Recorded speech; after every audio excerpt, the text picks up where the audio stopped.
চাওক গোটেই কথাখিনি আপোনালোকৰ সংবাদ মাধ্যমে গম পায়, অসমবাসীয়ে গম পায় আচলতে মই কিয় এৰিব লগা হৈছে। এজন আত্মসন্মান থকা, স্বাভিমানী, জাতিপ্ৰেম থকা মানুহে এনে যি ধৰণে কথাবিলাক কৈছিলে সেই কথাবিলাক সহ্য কৰি কোনো থাকিব নোৱাৰে। আপুনি নোৱাৰে, ময়ো নোৱাৰোঁ, কাৰণ সকলোৰে এটা এটা আত্মসন্মান সকলোৰে আছে। গতিকে মই কংগ্ৰেছ কিয় এৰিব লগা হৈছিলে চাওক, স্পষ্টকৈ আপোনালোকক সংবাদ মাধ্যমত জনাইছোঁ, যিজন মানুহে আজি সংখ্যালঘুৰ ভোট লৈ MP হৈছে, তেওঁ যেতিয়া ক'ব 20 বছৰ সংগ্ৰাম কৰা সংখ্যালঘু জাতিটোৰ একমাত্ৰ ছাত্ৰ সংগঠন, সেই সংগঠন কৰি অহা এজন প্ৰাক্তন সভাপতিক যেতিয়া এজন সাংসদে ক'ব যে মই তেওঁক চিনি নাপাওঁ, গতিকে ইয়াতকৈ আৰু দুৰ্ভাগ্যৰ বিষয় হ'ব পাৰে নেকি, ইয়াতকৈ তুচ্ছ তাচ্ছিল্যৰ বিষয় হ'ব পাৰে নেকি?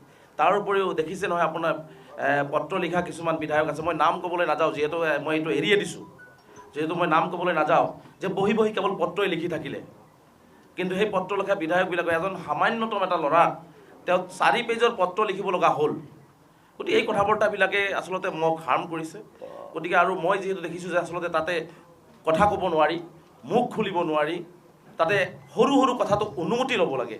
গতিকে তেনেকুৱা এটা পৰিৱেশত থকাতকৈ মুক্ত মনে অসমৰ হৈ, অসমৰ সংখ্যালঘু জনগণৰ হৈ, মানুহৰ হৈ কথা ক'ব পৰা প্লেটফৰ্মটো মই কিয় বাছি ল'লোঁ?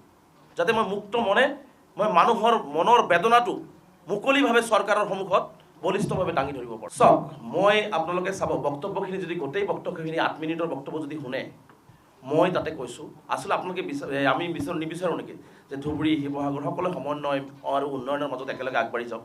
আপুনি গোটেই বক্তব্যখিনি চাব, বক্তব্যখিনিৰ লাষ্টতো এইটো কথা আছে যে উন্নয়ন আৰু সমন্বয়ৰে আমি এখন বৰ অসম কৰিব বিচাৰিছোঁ। মই কোৱা নাই যে ধুবুৰীটোক আনি শিৱসাগৰত বহাই দিব লাগে, শিৱসাগৰটোক লৈ পেলাই বঙাইগাঁৱত বহাই দিব লাগে, এই কথাটো মই কেতিয়াও কোৱা নাই।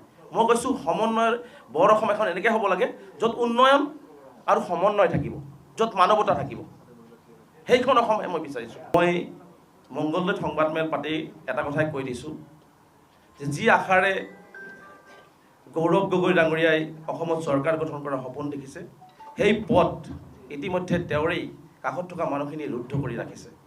গতিকে স্পষ্টকৈ কৈছোঁ, দিন আহক, সময় আহক, এজন ভূপেন বৰা গৈছে। মই যিহেতু সকলো কথাখিনি খুলি কৈছোঁ যে ক'ত কি আছে, মই কিন্তু খাজানাটো দেখাই দিছোঁ ক'ত কি আছে। গতিকে সময়ে আপোনালোকে গম পাব, অসমবাসী ৰাইজক গম পাব কোন খাজানা কোনপিনে গতি কৰি আছে। গতিকে সেইটোৱে প্ৰমাণ কৰিব। আপুনি যিহেতু স্পষ্টকৈ কৈ দিছে যে কথাখিনি স্পষ্টকৈ কৈছোঁ বুলি কৈছে, গৌৰৱ গগৈৰ চাৰিওকাষে কোন আছে, সেই মানুহকেইজনৰ নামটো যদি লৈ দিয়ে। চাওক, ইতিমধ্যে মই সংবাদ মাধ্যমৰ আগত ইতিমধ্যে কথাখিনি কৈছোঁ, মই বাৰে বাৰে ক'বলৈ নাযাওঁ, এটা এটাকৈ যাই থাকিব, আপোনালোকে চাই থাকিব। গতিকে থেংক ইউ।